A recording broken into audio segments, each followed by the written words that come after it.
Imagine waking up tomorrow with everything shifted, your alarm clock buzzing at a different hour, your coffee tasting slightly off, the furniture in your living room rearranged without explanation.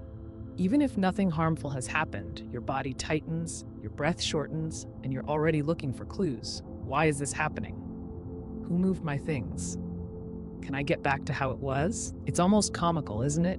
How even a minor tweak in routine sends you into detective mode. And yet, that small jolt points to something bigger, the paradox that lives inside you. You want your life to improve, you talk about breakthroughs, you dream about someday being better than today, and still, when change actually knocks on your door, you flinch. Here's the paradox hook. You chase stability like it's oxygen, even while your soul whispers for transformation. You probably won't know this, but your brain registers change, even positive, glitter-wrapped change, the same way it registers threat. That's the reason you hesitate when an opportunity glows in front of you. It isn't laziness, it isn't weakness, it's wiring. And that wiring has made survival possible for millennia. But in modern life, it sometimes cages you in a room that no longer fits. Picture yourself standing at the edge of a lake. The water is calm, shimmering under morning light, and you know it would feel good to swim. You even tell yourself you should swim, that plunging in would refresh your body. But your toes curl at the edge, inventing reasons to delay: too cold, too deep, too much. The lake hasn't harmed you, but your hesitation feels real. That is the paradox of craving stability. You long for the relief of change, yet your instincts whisper that the shore is safer. Before you settle in, feel free to like the video if it brought you a little peace. And if you'd like to join us again, we'd love to have you back. Let's slowly drift into tonight's quiet moments together. The craving for stability isn't just about comfort, it's about predictability. Your brain adores patterns. When things happen in familiar rhythms, you can forecast the next step, and that gives you a sense of power. You get attached to your daily rituals, the way you brush your teeth, the route you take to work, the mug you always reach for in the morning. These tiny anchors tell you the world is still spinning in ways you recognize. Strip them away, and suddenly you're left with the uneasy hum of what now? Think of it like your favorite sitcom. You watch reruns not because you don't know the ending, but because you do. There's comfort in hearing the same punchline, in seeing the characters act exactly as expected. Now imagine someone swaps the actors, rewrites the lines, or adds in a crocodile to the coffee shop scene. Suddenly, the episode isn't relaxing, it's bizarre. Your life operates in a similar rhythm. Predictable patterns feel like safety, even when those patterns secretly dull your growth. And growth, ironically, often feels like loss first. If you've ever started a new diet, you know the ache of saying goodbye to favorite snacks before you taste the benefits. If you've ever left a job that drained you, you know the sharp pang of missing coworkers before you feel the relief of freedom. Change is always a dual movement. Something exits while something else arrives. Stability saves you from that double movement, but at the cost of possibility. So here's the strange truth. Your craving for stability isn't wrong, it's necessary. Without it, you'd be in chaos, perpetually unmoored, chasing novelty until you burned out. But stability can be like staying in a theater after the credits roll. The story has ended, the lights are on, the staff is sweeping popcorn around your feet, and yet you refuse to stand up because the seat feels familiar. You stay seated long after the story has finished. But that's what fear of change often does. It keeps you watching an empty screen. And yet, isn't there a part of you that aches for more? Even as you clutch your routines, don't you sense the whisper of something larger waiting on the horizon? It's that ache that draws you toward new paths, but the paradox holds you in place, wanting transformation while fearing its arrival. You laugh about it with friends. I want my life to change, but I hate change. But the laugh is half confession. You know the tug of war inside you. Notice this. Whenever you resist change, your mind starts inventing clever reasons. Now isn't the right time. I need more money first. I'll be ready when I'm less stressed. These reasons dress themselves up as logic, but beneath them is the craving for stability. You aren't actually weighing pros and cons. You're looking for an excuse to stay in the familiar theater seat. It's funny in a way, like when you tell yourself you can't start exercising until you buy the perfect pair of sneakers. as if your feet are holding out for neon foam technology before they'll take a walk. That's the paradox again. Your longing for progress comes tangled with your love for certainty, and certainty wins more often than you'd like to admit. But here's the important shift. Recognizing the paradox is the first step to loosening its grip. Once you see it clearly, you stop blaming yourself for procrastinating or lacking discipline and start understanding you're simply wired to prefer stability. And awareness of wiring gives you choices. As your mind drifts deeper, another layer opens. This paradox of craving stability isn't just emotional, it's physiological. Your body reacts to change with the same signals it uses for threat: a faster pulse, shallow breathing, restless thoughts. Even the good changes, like falling in love, starting a new project, or moving into a bigger space, can leave you lying awake at night as if you'd been chased by wolves. Which leads us to the next dimension: how your ancient wiring still treats modern change as survival drama. Your heart doesn't always know the difference between a saber-toothed tiger and a new job interview. It sounds dramatic, but that's the truth of your wiring. Imagine your ancestors crouched in the tall grass, every rustle a possible predator, every shadow a potential end. Their survival depended on vigilance, and your nervous system is the heir to that hyper-alert legacy. The same circuits that once kept someone alive in the wilderness now flare up when you're about to click submit on a resume. Your body doesn't ask, "Is this a positive opportunity?" It simply asks, "Is this unfamiliar?" And if the answer is yes, it prepares you for battle. That's why change, even welcome, long-desired change, so often feels like threat. The amygdala, that almond-shaped alarm bell in your brain, isn't exactly sophisticated. It doesn't weigh pros and cons like a philosopher. It's more like that friend who slaps the fire alarm button whenever toast gets slightly burnt. You might laugh, but you know the feeling. Palms sweaty, mind racing, heart pounding at the prospect of stepping into a new chapter. Think about how much energy your body burns just trying to protect you from imagined dangers.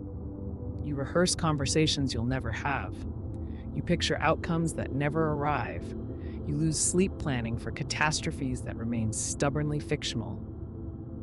All of this comes from the same system that once saved lives on the savannah. Your nervous system has one motto: better safe than sorry. But in practice, it often becomes better stuck than sorry. Here's a funny twist. The same ancient machinery that makes you freeze also fuels your excitement. The rush you feel before boarding a plane to somewhere new, that's adrenaline, the same cocktail your ancestors got when a lion leapt from the brush. It's the body's way of flooding you with energy to act, but your mind often mislabels it as anxiety instead of possibility. You stand at the edge of change, trembling, telling yourself you're scared, when biologically you might just be energized. It's like mistaking the hum of an engine for a warning siren. Now, picture this. You've joined a gym. You've wanted to for months. On your first day, you push open the glass doors, and suddenly you're overwhelmed. People glance up from their treadmills, the machines look foreign, and every instinct screams retreat. That's not laziness talking. That's the ancient part of your brain flashing a red light. Unfamiliar environment, danger. The irony: you're literally in a building designed for health, yet your body reacts as if you've wandered into enemy territory. That's your prehistoric brain at work. And it isn't just in public spaces. Even in the privacy of your own life, that alarm system sneaks in. You decide to change your diet, and suddenly you're craving everything you promised to cut out. Why? Because your system interprets restriction as scarcity. Thousands of years ago, scarcity meant famine, and famine meant death. So the moment you cut bread or sugar, your brain goes into overdrive. We're being starved. Stock up now. It doesn't know you're trying to fit into genes, it only knows survival math.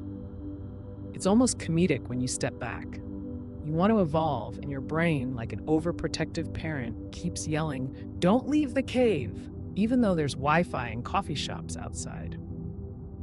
You can roll your eyes at that inner voice, but you can also respect it.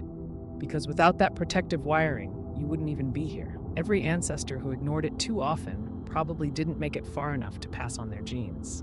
You're alive precisely because your body is so cautious. Still, what once saved your lineage now slows your growth. That's the paradox again. Evolution arms you with fear to survive, but that same fear handcuffs you in moments when you're safe enough to expand. And it's not just your own survival system at play. You inherit stories from culture, from parents, from community, all layered atop your wiring. It's like living with several nervous guardians who all shout "careful" at once when you simply try something new. But here's a secret: you can train this system. Your nervous system learns through repetition. Every time you expose yourself to a small change and survive it, you're quietly rewriting the script. That's why exposure therapy works for phobias and why habits reshape your tolerance. The same brain that once shrieked at unfamiliarity can, with practice, purr with recognition. It's almost like teaching an old dog new tricks, except the dog is your amygdala. Consider when you first learned to drive. Do you remember gripping the wheel, knuckles white, sweat on your palms, every honk behind you sending shockwaves through your chest? Your survival system was on high alert. Now, you merge onto highways while sipping coffee and singing along to a playlist. What changed? Not the car, not the road. Your wiring adapted. Repetition turned the unfamiliar into the familiar, shrinking the threat into something manageable. That shift in energy leads us into something else. When the brain interprets change as threat, it isn't just about survival, it's about identity. You aren't only protecting your body, you're protecting the fragile picture of who you believe yourself to be. And when that picture is challenged, your wiring throws up even bigger alarms. You've probably felt it before, that tug in your chest when a change isn't just about logistics, but about you. A new role, a different relationship, a habit you're trying to shed, all of it can feel like a crack forming in the mirror of your identity. You've been telling yourself a story about who you are for years, what you like, how you act, where you belong. Change doesn't only shift your schedule, it nudges at that story. And because your sense of self is fragile, you guard it fiercely. Imagine this: you've always told yourself you're not a morning person. It becomes part of your identity, a badge you wear. Friends laugh about it, coworkers know not to talk to you before coffee, and you lean into the narrative. Now, imagine you decide to start waking up early, maybe to write, meditate, or exercise. Suddenly, your old identity feels under attack. The voice inside says, "Wait, who am I if I'm not that person anymore?" A simple shift in wake-up time becomes an existential tremor. That's the crux. Change rattles identity because it asks you to become someone you don't yet recognize. And that unrecognized version of yourself feels like a stranger. People resist strangers, even within themselves. You might laugh it off, "I just don't like change," but beneath the laugh is fear of losing the familiar me. Think about when you meet someone from your past who remembers a different version of you. Maybe they still see the awkward teenager, the shy kid, the reckless 20-year-old. Their memory of you collides with who you are now, and for a moment, you feel stretched between selves. That's the sensation change evokes daily, old versions clashing with new aspirations. Your brain doesn't like contradictions. It craves consistency. So when change threatens to introduce inconsistency, it resists. Here's a cheeky truth you probably won't know. Your brain is less interested in accuracy than in consistency. If you've believed for years that you're bad at math, your brain would rather protect that story than risk evidence that proves otherwise. Why? Because consistency keeps identity intact. In other words, your brain would rather let you stay small than force you to rewrite your autobiography. And that autobiography is sticky. Every habit, every relationship, every preference becomes a paragraph. Even the parts that harm you, like "I'm always the anxious one," or "I'm the one who holds the family together," become anchors of identity. Letting go of them feels dangerous, even though keeping them can be painful. It's like clutching a coat in summer simply because it's always been yours. You sweat under its weight, but the thought of walking without it unnerves you. Here's where the jokes sneak in. Identity is like your old phone. You know it's cracked, the battery dies in 2 hours, and the camera lens is scratched, but you resist upgrading because you've convinced yourself, "This is just who I am, a person with a broken phone." Then someone hands you a new model and you panic. But what if I can't figure out the buttons? What if I miss my smudges? It's ridiculous when you say it out loud, but in your head, the fear is real. The funny thing is, identity isn't fixed, it's fluid. Scientists know this. Psychologists talk about the narrative self, a story that evolves as your experiences shift.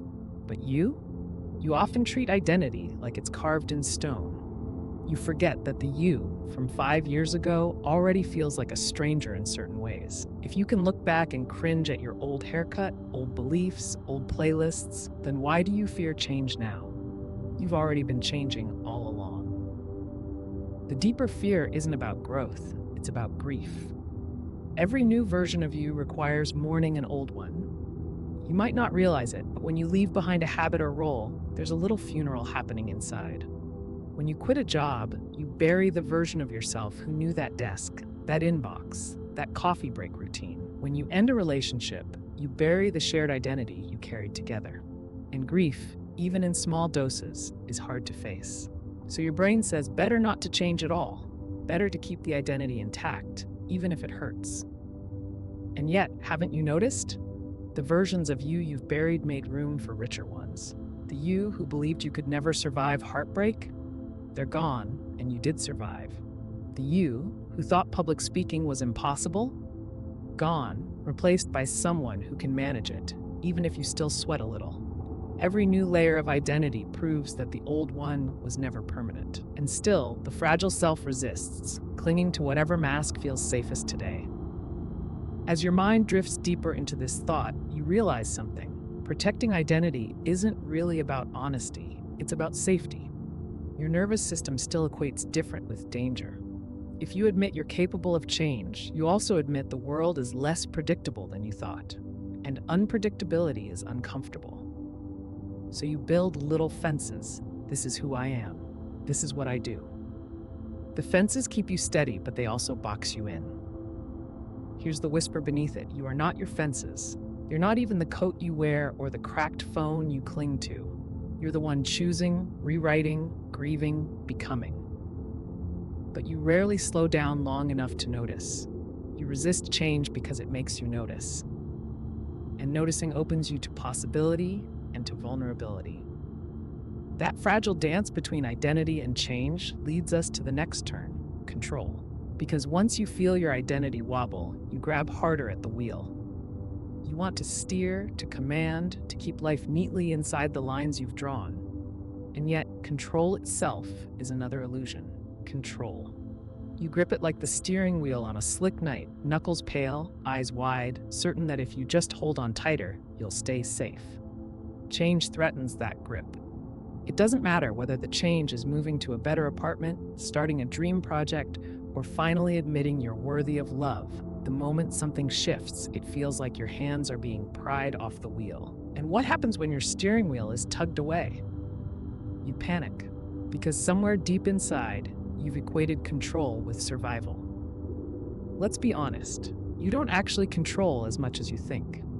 You can't control traffic lights, whether your neighbor's choice to mow the lawn at 7 a.m.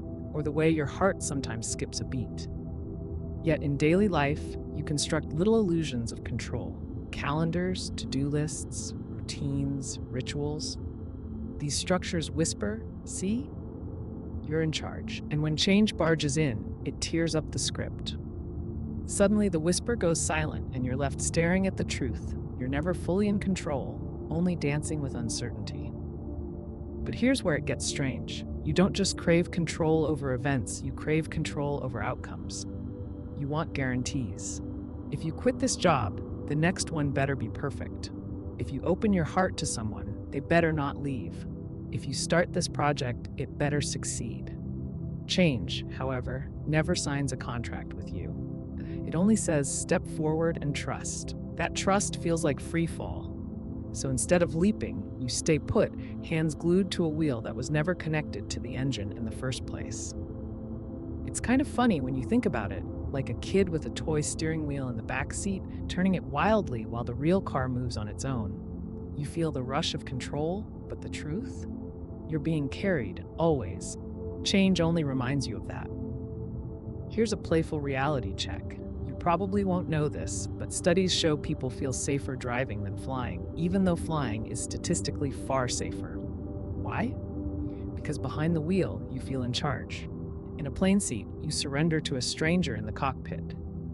That's the illusion of control in action. Your safety has little to do with your grip and everything to do with factors outside you, yet your mind clings to the feeling of steering. And when life asks you to board a metaphorical plane, trusting change you can't fully control, you resist. You'd rather keep driving, even if the road is bumpy, exhausting, or leading you nowhere. Because driving feels like control. Surrender feels like chaos. But here's the paradox. The more you cling to control, the more fragile you become. Think about someone balancing a glass of water. If they hold it loosely, the water sloshes but stays in.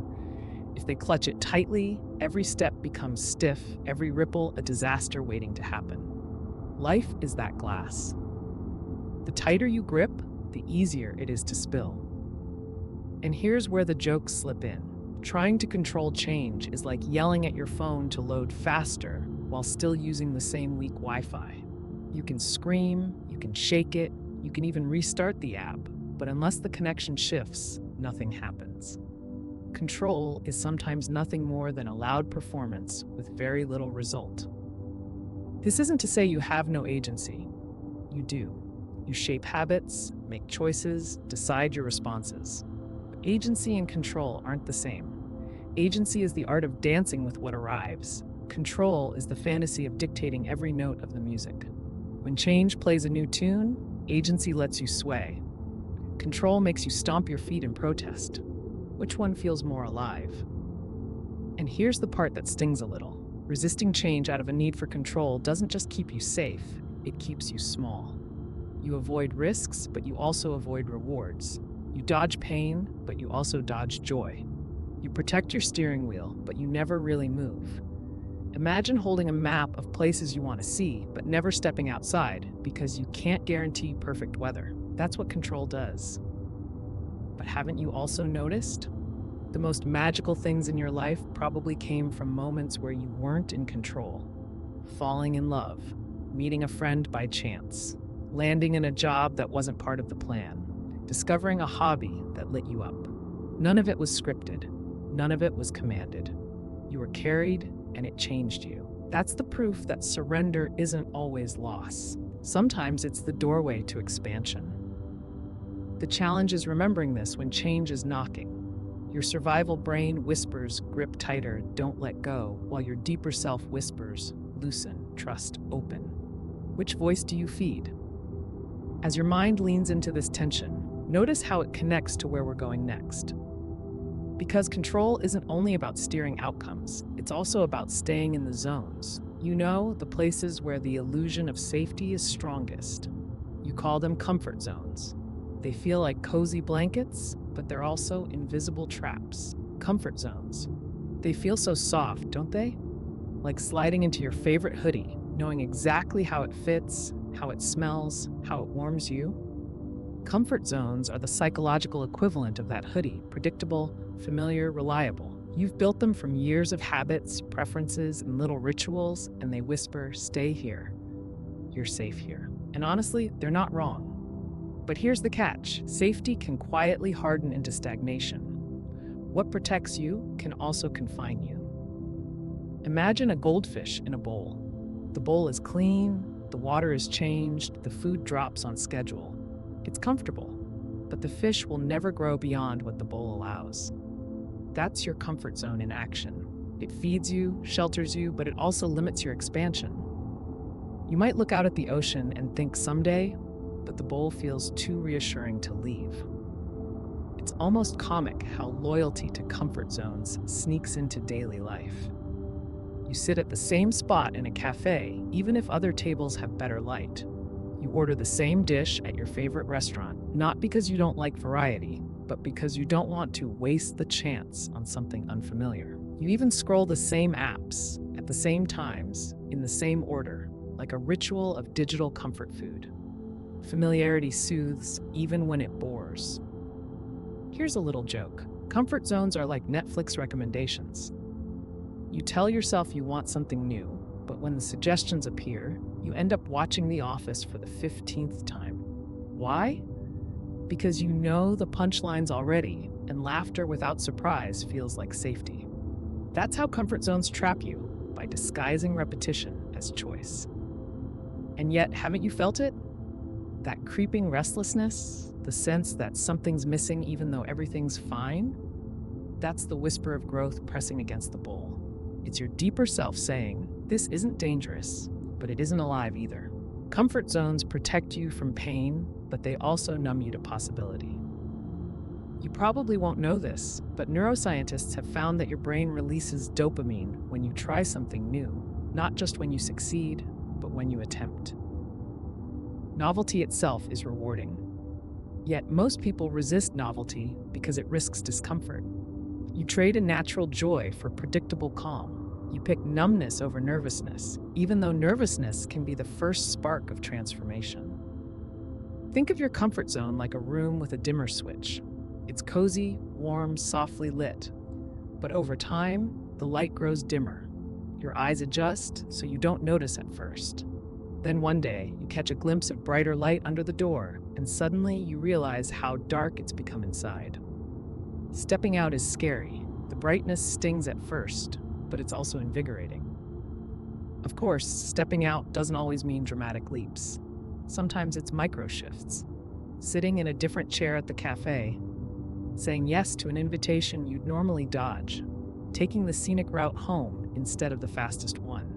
Each small stretch tells your brain, we can survive outside the hoodie. We can handle light brighter than this dim room. Over time, those micro shifts widen your zone of safety. But here's the paradox. You won't expand without discomfort. And discomfort isn't failure, it's proof of stretching. Like sore muscles after exercise, the ache means growth. Yet most of us interpret discomfort as danger. You feel awkward at a networking event and think, I'm not cut out for this. You stumble in your first dance class and think, this isn't me. But what if awkwardness is simply the body's way of signaling, we're in new territory, keep going? Here's where it gets humorous. Humans will endure extraordinary discomfort if it's framed as entertainment. You'll ride a roller coaster, screaming with genuine terror, and then laugh at the end. You'll watch a horror film, heart racing, popcorn flying, and then pay to do it again. You volunteer for discomfort in those cases. But when discomfort comes with change, switching careers, leaving a relationship, speaking your truth, you freeze. The irony is sharp. You embrace fear when you know it's temporary, but resist it when it leads to freedom. Comfort zones whisper false promises. They tell you, if you stay here, nothing bad will happen. But the truth is, plenty happens. Opportunities pass by, relationships grow stale, time moves on. Change happens regardless of your willingness. The zone doesn't stop change, it only stops you from participating. It's like hiding under a blanket during a thunderstorm. You still hear the thunder, still see flashes of lightning, but you deny yourself the thrill of watching the storm unfold. And yet, you don't need to abandon comfort altogether. You need both comfort and challenge, like inhale and exhale. Comfort restores, challenge expands. Too much comfort and you shrink into the bowl. Too much challenge and you burn out. The art lies in oscillating, resting in safety, then stepping into growth, then resting again. It's a rhythm, not a permanent state. That rhythm is what prepares you for the next truth. It isn't only stagnation that holds you back. It's the way your mind overweighs what you might lose compared to what you might gain. Even when the change promises more joy, your brain clings to the pain of potential loss like it's heavier, louder, more important. That's the trick of loss aversion, and it's where we drift next. Loss. The word itself feels heavy, doesn't it? Like carrying a stone in your pocket, always aware of its weight. And when change comes along, even the kind you've wished for, your mind fixates on what might be lost rather than what could be gained. Psychologists call this loss aversion, and it explains so much of your hesitation. Gains feel good, but losses feel unbearable. You'll go to great lengths to avoid the sting of losing, even if it means rejecting opportunities that could enrich your life. Picture this, you're offered a new job. It pays more, it matches your skills, it promises growth. Yet instead of celebrating, your brain starts whispering, but what about your coworkers? What if you don't like the new boss? What if you lose the comfort of knowing where the bathroom is? It sounds ridiculous when said aloud, but inside your head, these tiny losses balloon into reasons to stay put. It's almost comical how skewed your perception is. Winning $50 makes you smile, but losing 50 feels like a gut punch. You react more strongly to loss than to gain. That wiring served your ancestors well. After all, losing food or shelter could mean death. But in modern life, the imbalance keeps you tethered to situations that no longer serve you. Here's a cheeky example. Ever held onto a pair of jeans you don't even wear anymore? They don't fit, they're outdated, but you hesitate to donate them. Why? Because giving them away feels like losing, even though keeping them adds nothing to your life. Meanwhile, the space in your closet that could welcome something new stays blocked. Your brain interprets decluttering as deprivation, not liberation. That's loss aversion in miniature. And the bigger the change, the louder that loss-focused alarm becomes. Ending a relationship isn't just about losing a partner. It's about losing shared memories, routines, inside jokes. Starting a new habit isn't just about gaining health. It's about losing convenience, treats, the comfort of indulgence. Moving to a new city isn't just about new opportunities. It's about losing your go-to coffee shop, your shortcuts, your sense of belonging. You stack the ledger with losses until the gains look too small to matter. You probably won't know this, but economists have studied how people will literally turn down fair gambles if the potential loss looms larger than the potential win. Offered a 50-50 chance to win $200 or lose $100, most people decline, even though the math favors them. Why? Because the pain of maybe losing $100 feels more real than the joy of maybe gaining $200. Your brain is not a calculator, it's a worrier. That same distortion shows up in everyday choices. You stick with streaming services you barely use because canceling feels like losing access. You cling to routines that bore you because breaking them feels like losing stability. You resist trying new hobbies because you fear losing the comfort of being good at the ones you already know. The fear of loss overshadows the excitement of gain, leaving you stuck in a life that's too small for your spirit. And here's where the jokes slip in. Humans are so loss-averse that you'll eat stale chips just to avoid wasting food, even as your taste buds beg for mercy. Or you'll binge-watch a show you're not even enjoying because you've already invested 5 episodes. It's as if your brain signs a contract. I must suffer through this, because otherwise I lose the time I already wasted. That's not logic. It's loss aversion holding the remote. But here's the paradox. Every gain requires a loss. To gain health, you lose old habits. To gain intimacy, you lose the illusion of invulnerability. To gain freedom, you lose predictability. Change always asks for an exchange. The real question isn't, will I lose something? It's, is the trade worth it? And most of the time, when you step back, it is. The trick is retraining your mind to notice gains with as much weight as it notices losses. Instead of focusing only on what you're leaving behind, you practice envisioning what you're stepping into. It's like turning your face towards sunrise instead of staring at the shadows. The shadows are real, but so is the light, and you get to choose where you linger. Consider this. Remember a time you made a scary change and later thought, why didn't I do this sooner? That's hindsight showing you the ledger was always tilted in your favor. The losses hurt for a moment, but the gains sustained you for years. If only you could have trusted the math of your own future joy sooner. As your thoughts soften into this realization, notice the link to what comes next. Loss aversion doesn't only play out inside your head, it's magnified by the people around you. Family, friends, society, they all reinforce your hesitation, mirroring your fears back to you. Change rarely happens in isolation.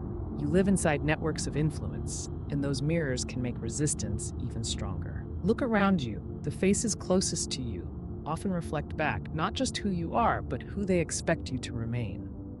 Every circle you're part of, family, friends, colleagues, culture, becomes a mirror.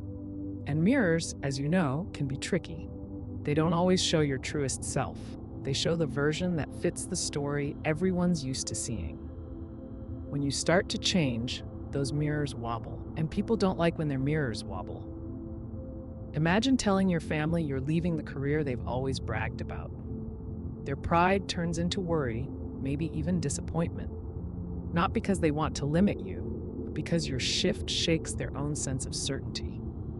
If you change, it forces them to re-examine their own choices. That discomfort often gets projected back as resistance. Are you sure? Is this wise? Maybe wait a bit longer. You hear it as concern, but beneath it is fear. Their fear, not yours. Friends can react the same way. You've always been the reliable one, the funny one, the introverted one, the glue that holds the group together. Try to rewrite that role, and suddenly you're met with raised eyebrows. Your growth feels like betrayal, as if by changing yourself, you're threatening the stability of the group. That's the hidden pressure of social mirrors. Your evolution creates ripples you never intended. It's almost funny, isn't it? People will cheer loudly for growth in the abstract, motivational quotes, Instagram captions, self-help memes, but when someone close to them actually grows, it unsettles them. It's like clapping at a concert but panicking when the music shifts tempo in real life. Change sounds beautiful until it arrives in your living room. Here's a cheeky, you probably won't know this. In group psychology, there's something called homeostasis. Just like your body maintains a steady temperature, groups unconsciously try to maintain a steady identity. If one member shifts, the system subtly pressures them back into place. That's why when you change, others sometimes tease, guilt, or doubt you. It's their way of pulling the temperature back to normal. Think about the subtle cues. You announce you're skipping drinks to save money or health, and suddenly someone jokes, "Come on, don't be boring." It's not about the drink, it's about the role you've disrupted. Or you decide to train for a marathon, and your coworkers roll their eyes, since when are you an athlete? It's not that they doubt running exists. They doubt this new version of you. Their mirror cracks, and they scramble to tape it back together. But let's be honest, you do this too. When someone close to you changes, you might feel left behind, insecure, or even judged by comparison. A friend loses weight, and you feel the tug of your own choices. A sibling switches careers, and you wonder if you missed your chance. Change always ripples. No one evolves in isolation. And then there's culture, the biggest mirror of all. Whole societies build narratives about who you're supposed to be, when you're supposed to achieve milestones, and how you're supposed to behave. Try stepping outside those timelines, marrying later, choosing not to have children, switching careers midlife, and watch the cultural eyebrows rise. You're not just facing your own fear of change, you're carrying the weight of generations of expectation. Here's where a little humor softens the sting. Culture is like a GPS that hasn't updated in years. It keeps yelling, "Turn left at the old Blockbuster," even though Blockbuster doesn't exist anymore. If you follow it blindly, you'll end up lost. Updating your route, choosing your own path, confuses the system, but it's the only way to actually arrive where you want to go. And this is where resistance becomes layered. It isn't just your own nervous system shouting danger, it's your family, friends, and society adding their chorus. Each voice mirrors your hesitation, amplifying the fear until it feels overwhelming. That's why stepping into change often feels lonely at first. You're not just confronting yourself, you're confronting the collective narrative around you. But here's the surprising relief. Once you move forward, those same mirrors often adjust. The family that once doubted your choice later beams with pride. The friends who teased you start asking for advice. The culture that resisted eventually adapts slowly, awkwardly, but inevitably. Mirrors crack, but they also reform. People recalibrate when you refuse to shrink back. And when they don't, that's its own lesson. Sometimes mirrors shatter for good. Some relationships can't withstand your growth, and that loss is painful. But remember the truth from earlier. Every gain requires a loss. If shedding an outdated mirror is the price of becoming truer to yourself, is it not worth it? As your thoughts settle into this recognition, another layer reveals itself. Because sometimes the pressure doesn't come from others at all. Sometimes it comes from within in the form of a fear that's even stranger. Not fear of failure, but fear of actually succeeding. Success anxiety, the quiet, odd dread of thriving. And that, as unsettling as it sounds, is where we're headed next. Success. You say you want it. You dream of it, journal about it, maybe even create vision boards with images of the life you imagine. And yet, when the possibility of success starts to draw closer, you sometimes feel uneasy. not the jittery excitement of anticipation, but a strange, heavy fear.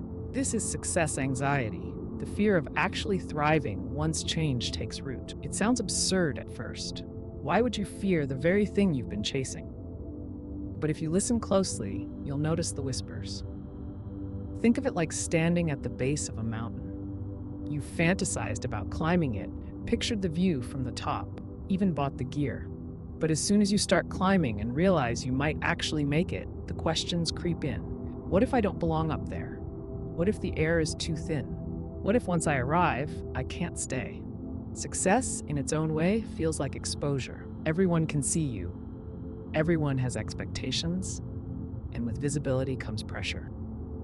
Here's a cheeky truth you probably won't know. Psychologists have a name for this fear: imposter syndrome. Even after real success, you might feel like a fraud, certain that any moment now, someone will tap you on the shoulder and say, "Excuse me, you don't deserve to be here."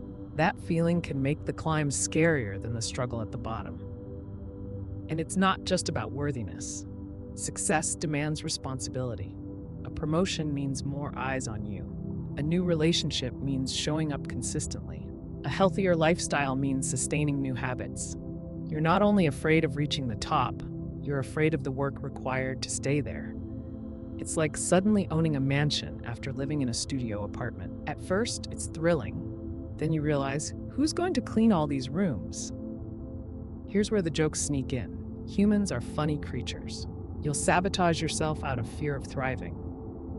You'll procrastinate sending the job application, not because you don't want the job, but because you secretly fear being hired. You'll forget to follow up with someone you like, not because you don't care, but because you're terrified of intimacy. It's like leaving cookies in the oven too long, not because you hate cookies, but because you're worried about how sweet they'll taste if they turn out perfect. Success anxiety also ties back to identity, doesn't it? When you thrive, you outgrow old stories. If you've always thought of yourself as the underdog, success robs you of that role. If you've been the struggling artist, what happens when you're no longer struggling? A new identity forms, and as we explored before, identities don't shift easily. It feels safer to stay small than to risk rewriting who you are. And then there's the fear of what success does to relationships. You worry people will envy you, resent you, or drift away. You've probably seen it. Someone in your circle levels up, and suddenly the dynamic feels tense. Success creates distance if others don't evolve alongside you. On some level, you anticipate this, and part of you whispers, "Better to stay where I am, better not to lose anyone." But here's the irony. Fearing success often guarantees mediocrity, and mediocrity doesn't actually protect you. You still lose time, still lose chances, still lose yourself. Playing small doesn't stop loss, it only stops gain. And deep down, you know this. That's why the unease around success is so uncomfortable. It's not just fear, it's also self-betrayal. You probably won't know this, but research suggests people sometimes fear positive emotions themselves. Joy, excitement, pride, these feelings can trigger anxiety because your brain predicts the crash. If I'm this happy now, something bad must be coming. So even when life gifts you a breakthrough, you brace for impact, scanning the horizon for disappointment. You dull your own shine as if dimming the light will prevent shadows from forming. And yet, think of the times you did allow success in. The moments you said yes to the relationship, the opportunity, the challenge. Weren't those some of the richest chapters in your story? Didn't they stretch you in ways you couldn't have imagined, even if they came with pressure? Success didn't crush you, it expanded you. The fear was real, but so was your capacity to rise. Here's where another joke fits. Success anxiety is like being afraid of winning free pizza for a year. Sure, you worry, what if I get sick of pizza? What if people judge me for eating too much? But come on, it's pizza. Just enjoy it while it lasts. Success is the same. The what-ifs will always line up like grumpy critics, but the joy of thriving outweighs their muttering. So how do you soften this fear? By realizing success isn't a destination. It isn't about arriving and then holding your breath forever. It's about flowing, evolving, continuing the climb. The mountaintop isn't the end, it's just a viewpoint before the next trail. Once you see success as process, not prison, the anxiety loosens. And that realization leads us forward. Because the antidote to fearing both failure and success isn't massive leaps, it's smaller steps. It's training your nervous system to trust change by making it bite-sized, digestible, less intimidating.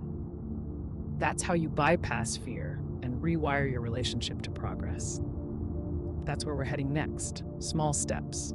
They don't look glamorous, but they hold the secret to change. When you imagine transformation, you often picture grand gestures, quitting your job overnight, moving to a new city, rewriting your entire life in one sweep.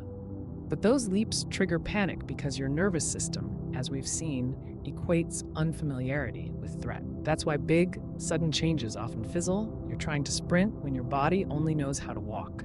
Small steps, on the other hand, sneak past the alarm system. They whisper to your brain, "See? Nothing exploded. We're safe." And slowly, trust builds. Picture this. Instead of vowing to run a marathon, you decide to put on your shoes and walk around the block. That's it. The brain registers novelty but doesn't panic. Do it again tomorrow, maybe jog for 30 seconds. Before you know it, your comfort zone has expanded and your fear has shrunk. Each small step rewires your relationship with change. It's like tricking your inner watchdog.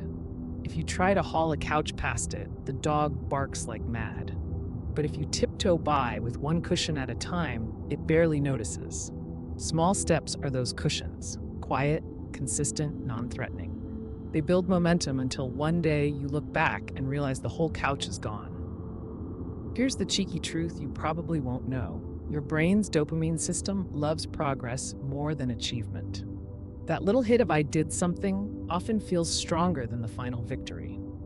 That's why crossing a task off a to-do list feels so good, even if the task was as trivial as drink water. Small steps feed that system, keeping you motivated in ways giant leaps can't. And humor slips in here too. You don't need to overhaul your life in a weekend. You don't need to Marie Kondo your entire closet at midnight while fueled by caffeine and regret. Start with one drawer, just one. That single act builds trust that the mountain isn't insurmountable. And when tomorrow arrives, you'll tackle another. Momentum grows like that, quietly, steadily, almost sneakily. But here's the beauty of microshifts. They aren't just about building habits. They reshape identity. Remember how we explored the fragile self earlier? Every small action plants evidence for a new story. If you meditate for 2 minutes, you become someone who meditates. If you write one sentence, you become someone who writes. The label shifts before the fear has time to protest. That's why tiny steps matter. They sculpt who you believe you are. And this makes change sustainable, because giant leaps often crash when the high fades. Think of New Year's resolutions. You promise the moon on January 1st, daily workouts, perfect diets, flawless productivity, and by February, the weight of those promises crushes you. But small steps, they bypass the crash. They teach you that progress isn't about intensity, it's about consistency. You've already seen this in your own life, haven't you? Think of skills you now take for granted. Reading, typing, cooking, driving. You didn't learn them overnight. You stumbled, practiced, repeated. Each small repetition built mastery until fear disappeared. You trust yourself now because you layered proof over time. Change works the same way. Here's another joke to lighten the truth. Expecting overnight transformation is like buying a treadmill and assuming fitness arrives with the delivery guy. You don't need dramatic gestures. You need steps, literally. And the delivery guy is not your personal trainer. There's also something soothing about this approach. Small steps remind you that change isn't an emergency. You're not racing against the clock. You don't need to dismantle your whole life in one dramatic act. You can breathe, experiment, adjust. Each step becomes both practice and proof that you can survive and even enjoy change. But the most powerful part? Small steps compound. You might not notice the impact day to day, but weeks and months later, the ripple is undeniable. You don't just build habits, you build resilience. You teach your nervous system that unfamiliar doesn't equal unsafe. That lesson seeps into every area of your life. And here's the transition to where we're going next. Once you see that small steps can make change feel possible, you begin to view change itself differently. Not as a rare disruption, not as a threat to stability, but as a living practice, a constant rhythm to dance with. Change stops being an intruder and becomes a companion. And embracing that companion is the final step on this journey. Change isn't a guest that knocks once and leaves. It's a roommate, always moving furniture when you're not looking. You resist it, you curse it, you bargain with it, but eventually you realize it's not leaving. The question isn't whether change will come, but how you'll relate to it. Will you treat it like an intruder or like a companion? Imagine life as a river. The current never stops. You can dig your heels into the mud, clutch at the rocks, and exhaust yourself resisting the flow, or you can learn to float. Floating doesn't mean passivity. It means trusting movement, finding balance, learning when to paddle and when to rest. Embracing change as a living practice is about that trust, that willingness to be carried, while still steering with gentle hands. Here's the paradox again. You've spent so much energy fearing change, but everything meaningful in your life has come through it. Growth, love, resilience, even your sense of humor, they were all born in moments when something shifted. Change is not the enemy. Resistance is. The more you resist, the more painful it feels. The more you soften, the more change becomes an ally. You probably won't know this, but research into resilience shows that people who thrive aren't those who avoid hardship. They're those who adapt, who let themselves bend instead of break. Adaptation isn't luck, it's practice. Each time you step into the unfamiliar and survive, you strengthen the muscle of trust. And trust, over time, becomes your anchor. Here's the funny thing. You already know how to practice change. You've been doing it your whole life. You outgrew clothes, learned new skills, survived heartbreaks, shifted jobs, moved homes. You've buried old versions of yourself and birthed new ones without even realizing it. The proof is in your own story. You are already a shapeshifter. All that's left is to stop fearing what you've been practicing all along. Think of it this way. Life is less about controlling outcomes and more about staying open. You don't need to predict every wave. You need to build confidence that you can surf whatever arrives. And that confidence doesn't come from clinging to comfort zones or from avoiding loss or from pretending success is too heavy to hold. It comes from choosing again and again to welcome the unfamiliar as teacher, not threat. And humor helps here too. Treating change like practice is like learning to dance in socks on a slippery floor. You'll stumble, maybe crash into the couch, maybe laugh so hard you forget the fear. It's messy, but it's movement. The very wobble proves you're alive. So how do you live with change as practice? You begin by softening your grip. You remind yourself that your nervous system is wired for caution, but your spirit is wired for growth. You pause long enough to notice the mirrors of others without letting them dictate your steps. You make peace with loss as part of the bargain, success as part of the challenge. You shrink change down to small steps and celebrate each one. And most importantly, you remember there is no final version of you, only an ever-evolving draft. As you breathe into this truth, notice how your shoulders unclench. Change isn't coming to break you, it's coming to carry you. And once you stop treating it as punishment, it begins to feel like invitation. Invitation to grow, to love, to expand, to live more fully than your comfort zones ever allowed. That invitation is always here, waiting, tonight, tomorrow, and every day after. And you don't need to have all the answers. You only need to take one step, then another, and then another. That's the rhythm of a life lived in practice, not in fear. Now the current slows. The river you've been picturing widens into calm water, reflecting the quiet of the night sky.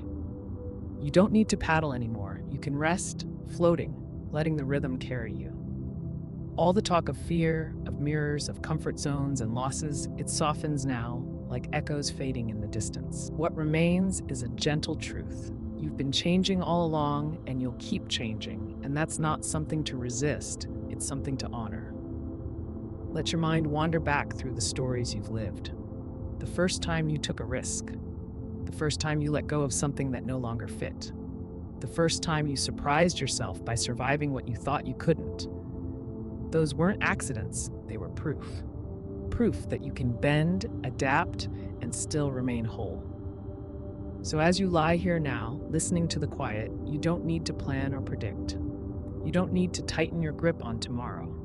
All you need is this breath, then the next, then the next. Each inhale and exhale a reminder that change is already within you, flowing in and out as natural as breathing itself. And maybe that's the simplest way to live with change, not as a storm to brace against, but as a tide you can sway with. A tide that carries you toward more life, more meaning, more possibility. You don't have to force it. You only have to let yourself be carried. So rest now with that softness in your chest, that quiet in your bones. The world will keep shifting, and you will keep shifting with it. And in that rhythm, there is peace.